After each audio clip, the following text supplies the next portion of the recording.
VK news, राष्ट्र के नाम।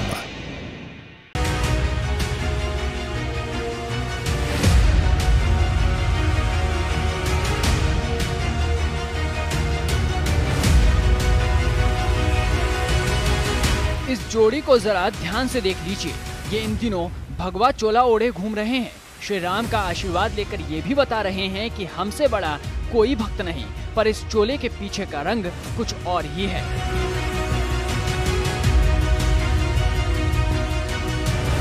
जी हाँ, अयोध्या में राम नाम जपने वाले दिल्ली में हज हाउस बनवा रहे हैं। ये हज हाउस क्यों बनवाया जा रहा है, इसकी जरूरत क्या है और कैसे ये दिल्ली के विकास की कहानी लिखेगा, ये तो सिर्फ केजरीवाल ही अच्छे से जानते और समझते होंगे। पर ये बात लोगों के समझ के परे है कि जब दिल्ली में अस्पतालों की जरूरत है तो फिर हज हाउस क्यों? जब दिल्ली को नए स्कूलों की जरूरत है तो हज हाउस क्यों? जब दिल्ली को अच्छी सड़कें चाहिए तो ये हज हाउस क्यों? यही वजह है कि अब इसका विरोध भी शुरू हो चुका है। दिल्ली के द्वारका में मौजूद भरतला गांव में मुस्लिमों के लिए हज हाउस बनवाने के लिए जमीनें आवंटित की गई। इस बात से लोग भी भड़क उठे। अब एक तो नहीं, 360 गांवों की खाप पंचायतों ने सीधे तौर पर कड़ी चेतावनी देते हुए कहा है कि हिंदू आबादी के बीच हज हाउस नहीं बनाने दिया जाएगा। दिल्ली बीजेपी के प्रदेश अध्यक्ष आदेश गुप्ता ने भी खाप पंचायतों का समर्थन किया है और इस मामले को लेकर 28 गांवों की खाप पंचायतों के प्रमुख राकेश नंबरदार ने कहा कि इसी साल अगस्त के महीने में सभी गांवों की एक पंचायत बुलाई गई थी, जिसमें करीब 10,000 लोग शामिल हुए थे।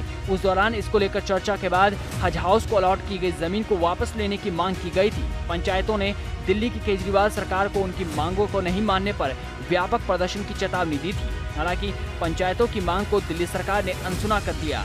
दिल्ली के बीजेपी चीफ आदेश गुप्ता ने मदद का हाथ बढ़ाया और उनकी मदद से हमने इस बात को केंद्र सरकार तक पहुंचाया। न्यूज रिपोर्ट के मुताबिक इस मामले को लेकर आदेश गुप्ता ने कहा कि दिल्ली में स्कूल, कॉलेज और अस्पताल के लिए जगह नहीं बची है और केजरीवाल सरकार ने द्वारका सेक्टर 22 में वहां के लोगों को मंजूरी के बिना ही हज के लिए जमीन दे दी।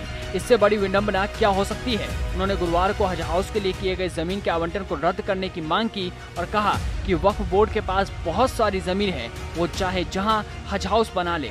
वहीं हज हाउस की जमीन आवंटन के विवाद के मामले को लेकर खाप पंचायतों का प्रतिनिधिमंडल केंद्रीय मंत्री हरदीप सिंह पुरी से भी मिला और इस बात की जानकारी खुद केंद्रीय मंत्री ने दी थी। उन्होंने ट्वीट कर इस संबंध में ज्ञापन मिलने की बात बताई है। वहीं दिल्ली वक्फ बोर्ड के सदस्य हिमाल अख्तर ने इसे सियासी एजेंडा बताया और कहा कि हज हाउस के साथ कावड़ हाउस भी बनाना चाहिए। उन्होंने इसे चुनावी ध्रुवीकरण बताया है। अब ऐसे में सवाल केजरीवाल पर उठ रहे हैं, जो इन दिनों दिल्ली को बदहाल छोड़ उत्तराखंड में चुनावी रैलियों में व्यस्त हैं और उनके नेता यूपी में भगवा चोला ओढ़े घूम रहे हैं।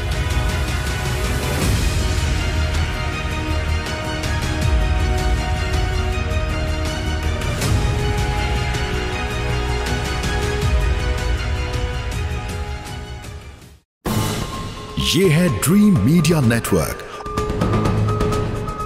और आप देख रहे हैं देश का पहला